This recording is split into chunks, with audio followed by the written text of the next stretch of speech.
নমস্কার বন্ধুরা, আবারও তোমাদের সবাইকে নিয়ে দুপুরবেলা চলে এলাম আমার রান্নাঘরে। আজকে দুটো ইলিশ মাছ কিনেছিলাম। দেখো, এই বর্ষাকাল মানেই প্রত্যেক বাড়িতে ইলিশ মাছের গন্ধ আছেই। তো আজকে দুটো ইলিশ মাছ বাজারে ভালো পেলাম, তাই নিলাম।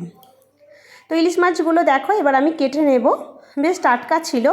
তো ইলিশ মাছটা আমি করব পুঁই শাক গাছের ডগ দিয়ে। আমাদের পুঁই শাক গাছ হয়েছিল, সেখান থেকে ডগ কয়েকটা কেটে নিয়েছি। দেখো, খুব বেশি ডাঁটা বা বেশি কিছু দেব না, অল্প কয়েকটা ডগ দিয়েই আজকের পুঁই শাকের তরকারি বানাবো। তো দেখো, ইলিশ মাছটা আমি কেটে নিয়েছি, একটা 3 পিস করেছি। তো একটা মাছ তোমাদের ভাজা অলরেডি খাওয়া হয়ে গেছে, আর এইটা আজকের আমি পুঁই শাক দিয়ে কীভাবে বানাবো, আর এতটা টেস্টি হবে। ইলিশ মাছ যেমন সর্ষেতে বেশি জমে, তেমনি তোমরা পুঁই শাকের ডগ দিয়েও একবার এই দিদিভাইয়ের কথা শুনে করে দেখবে, অবশ্যই জমবে। আর গরম ভাত এক থালা ইজি চোখের নিমেষে উড়ে যাবে। তো ইলিশ মাছটা আমি নুন আর হলুদ মাখিয়ে নিয়েছি। নিয়ে কড়াইতে তেল দিয়ে ভালো করে চারিদিকটা নেড়ে চেড়ে নিচ্ছি। গরম হওয়ার পরে আমি খুন্তি দিয়ে মাছগুলোকে আস্তে আস্তে বসিয়ে দিচ্ছি তেলের ওপর, দিয়ে ভালো করে উল্টে পাল্টে ভেজে নেব। এই তরকারিটা বানানোর জন্য ইলিশ মাছ কিন্তু খুব হালকা করে ভাজলে হবে না, একটু শক্ত করে ভাজতে হবে। যেহেতু তরকারিটা একটু হালকা রিচ হবে, কিন্তু খুব বেশি ঝাল বা এমন কিছু নয়। তো মাছটা আমার ভাজা হয়ে গেছে, এবার আমি এটাকে তুলে নিচ্ছি।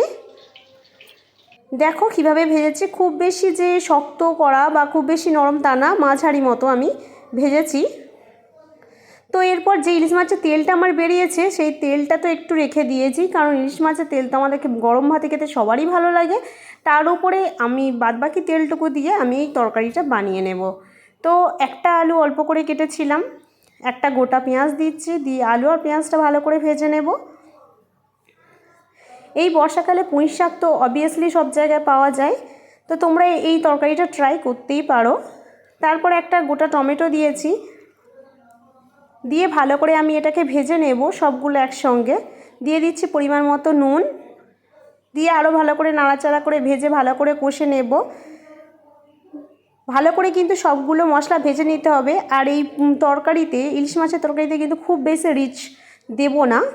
পুঁই শাকের আমি ডাঁটাগুলো ধুয়ে আলাদা করে রেখেছিলাম, সেগুলো আলু টমেটো পেঁয়াজের সঙ্গে আগে ভালো করে ভেজে কষে নিচ্ছি, যাতে ডাঁটার ভেতরে ভালো নুন ঢুকে যায়। এরপর দিলাম হলুদ গুঁড়ো, দিয়ে আরও ভালো করে কষে নেব। এরপর দিয়ে দিচ্ছি লঙ্কা গুঁড়ো।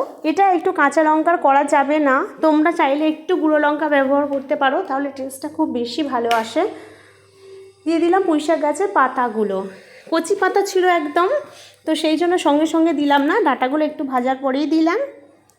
দিয়ে ভালো করে নাড়িয়ে চাড়িয়ে নিয়ে আমি এটাকে একদম কমিয়ে নেব। তো একদম দেখো কমে এসেছে। এরপরে আমি একটু ভালো করে কষে নিয়ে আমি এটা ফাইনালি জল দিয়ে দেব। জলটা একটু বেশি পরিমাণে দেবে, যাতে ডাঁটাগুলো ভালোভাবে সেদ্ধ হয়। কিন্তু ডাঁটা একদম কচি ডাঁটা তো, তাই হচ্ছে খুব বেশি জল দিয়ে দেবে না বা খুব কম জল দেবে না। তো এইভাবে জল দিয়ে দেবে মাপে। আমি ফার্স্ট টাইম কিন্তু মাছ দিইনি, তরকারিটা যেই ফুটে উঠেছে এরপর আমি মাছগুলোকে দিয়ে দেব। এত সুন্দর দুপুরবেলা খেতে হয়েছিল, যা ছিল অসাধারণ। যেমন সরষে দিয়ে ইলিশ মাছ, আবারও বলছি, তেমনি পুঁই শাকের ডগ দিয়ে ইলিশ মাছ কিন্তু অসাধারণ খেতে লাগে। তোমরা এই বর্ষাকালে এই সময় দুটোই পাওয়া যাচ্ছে, একবার বাড়িতে ট্রাই করে দেখো, আর আমাকে কমেন্ট বক্সে জানাবে কেমন হয়েছিল। তো দেখো ফাইনালি তরকারিটা হয়ে এসেছে। এরপর আমি এটাকে নামিয়ে নেব। ঠিক এরকম গায়ে গায়ে তরকারিটা রাখবে। তো দেখো ফাইনালি আমার কালারটা কত সুন্দর এসছে, দেখো একদম ফাইনালি তরকারি আমার রেডি। দেখে ভীষণ জিভে জল আসছে। তোমাদের কি দেখে ভালো লাগছে অবশ্যই কমেন্ট বক্সে আমাকে জানাবে। তো আমার একদম পছন্দের রেসিপি ইলিশ মাছ আর পুঁই শাকের তরকারি রেসিপি আজকের এই পর্যন্তই। তো ভিডিওটা ভালো লাগলে প্লিজ একটা লাইক দিয়ে চ্যানেলটা সাবস্ক্রাইব করে আমার পাশে থেকো। তো চলো বন্ধুরা, টাটা, আবার দেখা হবে অন্য রেসিপির অন্য ভিডিওতে।